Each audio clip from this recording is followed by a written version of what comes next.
Dyson, a lot of missed threes for you guys tonight. What can you attribute that to? Quinn said, you mentioned sort of the aspect of, once you hit some shots, or miss some shots rather, they can kind of spiral from there. Would you kind of feel the same way, or what would you attribute that to today? Yeah, I think we got good looks, first of all. Like, we got kick-out threes, we got the shots we wanted.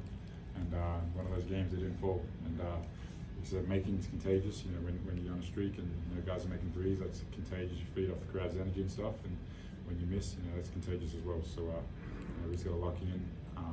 But I mean, the positive is we got the shots we wanted. They just didn't fall tonight. And it's going to be hard to win any game when you shoot that bad.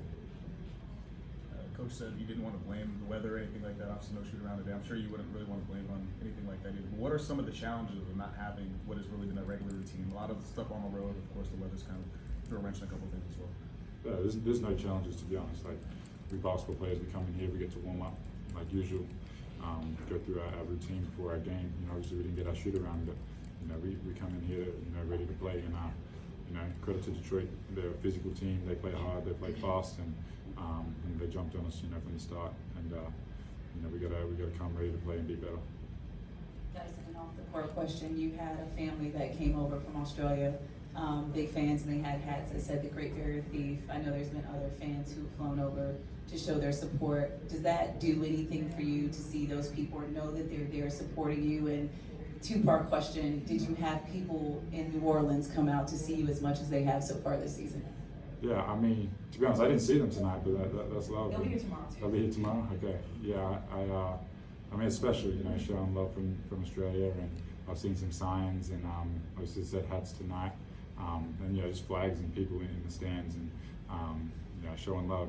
That means a lot to me. I love my country back home and those people. So anytime I get some Aussies, I love to say what's up to them. But yeah, I mean, there's definitely more here than down south in New Orleans. But I think that's because they've been playing a little better here. So they're showing some love. Do you think it's funny that both Atlanta and New Orleans got snow at the same time? Both these cities normally don't. Exactly. I was talking to my friend back in New Orleans, and he was out there shoveling. They're not used to that. They're going to be in that probably stuck for a few days now. So I've seen some videos and stuff, and they got quite a bit of snow. So it was like us last a couple of weeks ago. But it's cool. I like the snow. Feel some snow. Dyson, when you've got a teammate like Bogey's going through a shooting slump right now, is there anything you say as a teammate or you can do to be supportive, or just kind of let a veteran like that work through it?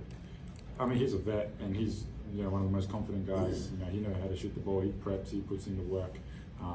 So for us, we just tell him to keep shooting. We know how good of a shooter he is, and every great shooter's gone through a slump in their career. Where they miss some threes. But yeah, we want him to shoot the ball. When he's open, letting it fly. He's one of the better shooters on the team, so we know how hard he works in practice, getting the shots up. So we're not worried. He's going to get out of the slump for sure. Guys, Kate Cunningham, you spent a lot of time on him tonight. He's played really well this season. What sort of challenge did you sort of find from him? Because he seems to be one of those slow, fast guys. Like he's got a real deceptive change of pace, gets to wherever he wants. How was it for you defending him? Yeah, he's a super smart guy. Plays at his own pace. It's hard to speed him up, and he's got guys setting really good screens for him. Duran and Stewart. Those two big guys set really good screens for him, and he's able to get downhill, get to his floater, his mid range, and he's got size, so he can shoot over guys like me that are my size. So I mean, he's kind of got the full arsenal. He's got everything to his game. But yeah, I mean, he's taken a leap this year, and he's playing at a super high level. And I think a guy like him, he's found the way to beat people. If he's got a bigger guy, he's going to go past him. If he's got a smaller guy, he can get to his spot and rise up. So credit to him. He's a great player. Coach talked a little bit about you guys not necessarily being connected on defense. Talked a little bit about transition defense.